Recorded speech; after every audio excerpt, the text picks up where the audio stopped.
Why is it that when someone rejects us, our first instinct is to make them regret it? But here's what I discovered after years of getting this completely wrong. The thing you think will make her regret saying no is actually guaranteeing she never will. And there's one counterintuitive strategy that works every single time. But first, you need to understand why everything else fails. Think about the last time someone rejected you. What was your immediate reaction? Did you want to text them explaining why they were wrong? Did you post your best photos hoping they'd see? Here's the problem. That's exactly what she expects you to do. And every predictable move you make confirms her decision was right. But there's something much more powerful happening beneath the surface, something most people never realize about rejection psychology.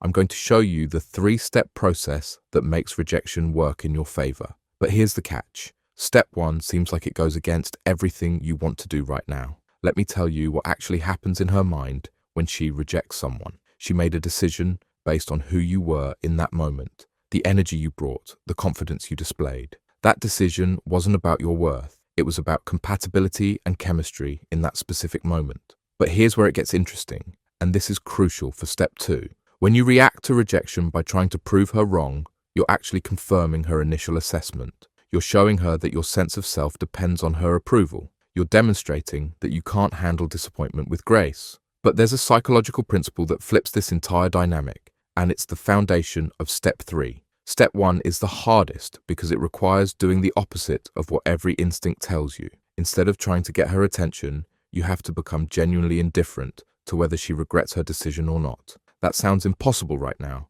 but here's why it's the only thing that works. And this connects directly to step 2. When you stop caring about making her regret her decision, something powerful happens neurologically. You redirect all that emotional energy toward building a life so fulfilling that her rejection becomes irrelevant. But this isn't just about self-improvement. There's a specific way to do this that triggers what psychologists call the scarcity effect. Here's what this actually looks like, and pay attention because this sets up the psychological foundation for step 2. Instead of checking her social media, you delete her contact completely. Instead of crafting comebacks, you invest in yourself. But here's the key. You can't do this halfway. If you're still secretly hoping she notices, it won't work. The energy has to be completely redirected. Step 2 is where the psychology gets really interesting. You have to understand that seeking validation from someone who already said no is like trying to draw water from an empty well. But there's a deeper principle at play here, something called psychological reactance. When someone becomes unavailable, our brains automatically assign more value to them. But this only works if the unavailability is genuine. Real confidence doesn't need external validation. Real confidence comes from knowing your worth, regardless of who recognizes it. And here's what most people miss. That kind of confidence creates what psychologists call approach anxiety in others. When someone realizes they can't affect you, they start questioning their own judgment. But this is still just setting up step 3. Here's the step-by-step process. But remember, each step is worthless without the others. First, you have to feel the pain completely. Don't suppress it. Don't minimize it. Rejection hurts because connection matters to us as humans. Allow yourself to feel disappointed for exactly 48 hours. Set a timer. After that, the healing process begins, but it has to be intentional. Second, extract the lessons, but not the ones you think. Don't focus on what you did wrong.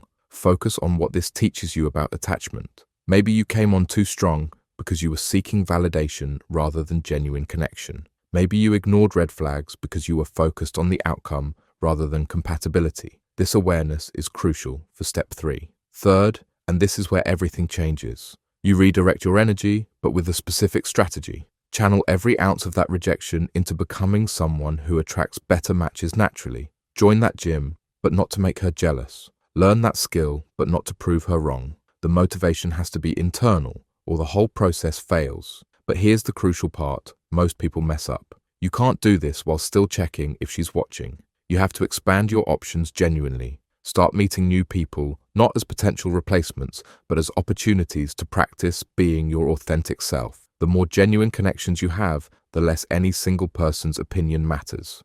Now here's what happens when you follow this process correctly, and this is the psychological principle that makes it guaranteed. You start becoming the kind of person who attracts better matches naturally. You develop real confidence that doesn't depend on anyone's approval. You create a life so fulfilling that her rejection becomes a footnote rather than a chapter. And yes, she will notice. She'll see your growth and wonder what changed. She might even reach out. But here's the beautiful part. By then, you won't care. You'll have moved beyond needing her regret to feel good about yourself. That's when you know the process worked. This is the guaranteed way to make her regret rejecting you, because it's the only approach that makes you genuinely indifferent to whether she regrets it or not. When you're no longer seeking her validation, when you're no longer trying to prove her wrong, when you're genuinely happy with your life, that's when you become irresistible. But here's what I haven't told you yet. There's one specific mindset shift that accelerates this entire process, something that turns months of healing into weeks of transformation. The irony is that trying to make someone regret rejecting you guarantees they never will,